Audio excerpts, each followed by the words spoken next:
In Malastrana, near the castle steps, there is a small pub. Two men were sitting there one day in the back in the dusk. One was a soldier and the other a civilian. Leaning forward to each other, they whispered mysteriously.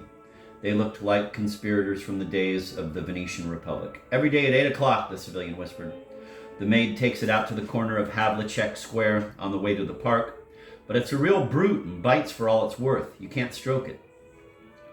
And leaning closer to the soldier, he whispered in his ear, "It doesn't even touch sausage."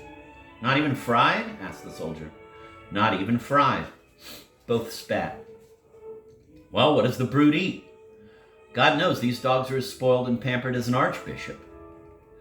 The soldier and the civilian clinked glasses, and the latter whispered again, "Once a black palm which I needed for some kennels over the Klamovka wouldn't look at sausage either. I followed it for 3 days until I couldn't hold out any longer and asked the lady who was leading it straight out what it actually was fed on because it was so beautiful. The lady was flattered and said that it liked cutlets best, and so I bought it a schnitzel. I thought a schnitzel was better, and do you know, the brute wouldn't even look at it because the schnitzel was veal and it was used to pork. So after all, I had to buy it a pork cutlet. I let the dog smell it first, and then I ran away with the dog following me. The lady shouted, "Puntik, Puntik." But where was her dear Puntik? It ran after the pork cutlet as far as the corner and beyond. Then I put a lead round its neck, and the next day it was already in the kennels over the Klamovka. It had a patch of white tufts under its neck, and they blacked it out, and they blacked it over, and nobody recognized it. But the other dogs, and there were a lot of them, all went for fried horse meat sausage. It would be best if you asked the maid what the dog likes to eat most. You're a soldier. You've a fine figure, and she's more likely to tell you. I've already asked her, but she looked at me as though she wanted to stab me and said, "What business is it of yours?" She isn't very pretty. She's like a monkey, but with a soldier like you, she'll certainly talk. Is it really a stable pincher? My lieutenant doesn't want anything else. It's a very natty, stable pincher. Pepper and salt, real thoroughbred, just as your Sweik, and I'm Blahnik. What I want to know is what it eats, and I'll give it that and bring it to you. Both friends clinked their glasses again. When before the war, Sweik was still making his living on the sale of dogs, Blahnik used to supply him with them. He was an experienced man, and it was said of him that he bought suspicious dogs illegally from the skinner's yard and resold them.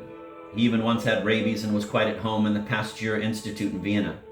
Now he considered it his duty to give his disinterested help to the soldier Sweik. He knew all the dogs in the whole of Prague and its surroundings and spoke quietly because he had to be careful not to betray himself to the landlord. 6 months ago he had carried away from him a dachshund puppy concealed under his coat and given it a baby's bottle to suck so that the stupid puppy obviously regarded him as its mummy and never made a sound.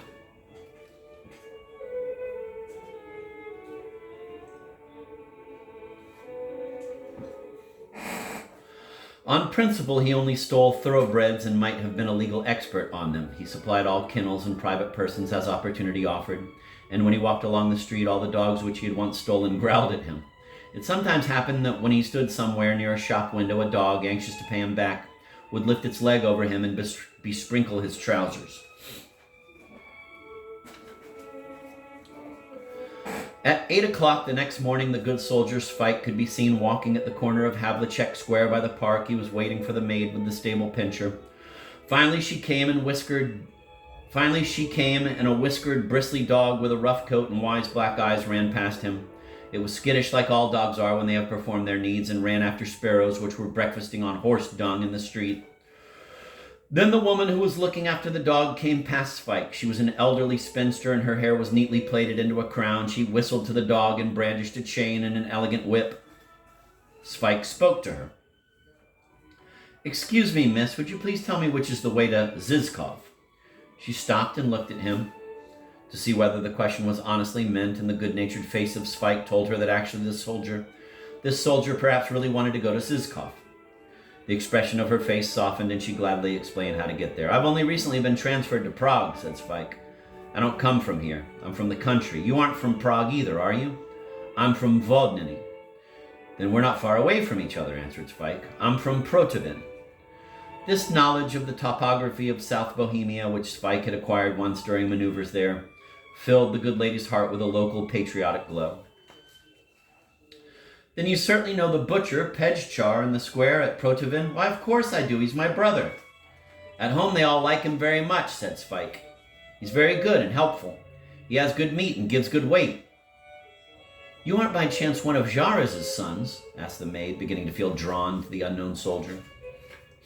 "I am." "And which Jarez, the one from Kerch, near Protivin, or from Rasishi?" "From Rasishi. Does he still deliver beer?" "Yes, he does still." "But he must be a long way past 60 already." "He was 68 last spring," answered Sweik composedly. "Now he has got a dog and it goes around with him. It sits on his cart. It's just the same kind of dog as that one there running after the sparrows. A lovely little dog, very lovely." "That's ours," Sweik's new friend explained to him. "I work for the colonel here. Don't you know our colonel?" "I do. He's bally intelligent," said Sweik. "In Budajovis we had a colonel like that. Our master is very strict, and when people were recently saying that we'd been beaten in Serbia, he came home in a frightful rage, threw all the plates around in the kitchen, and wanted to give me notice." "So that's your doggy," Sweik interrupted her. "It's a pity that my lieutenant can't stand dogs because I'm very fond of them myself." He was quiet for a moment and suddenly blurted out, "But not every dog will eat anything.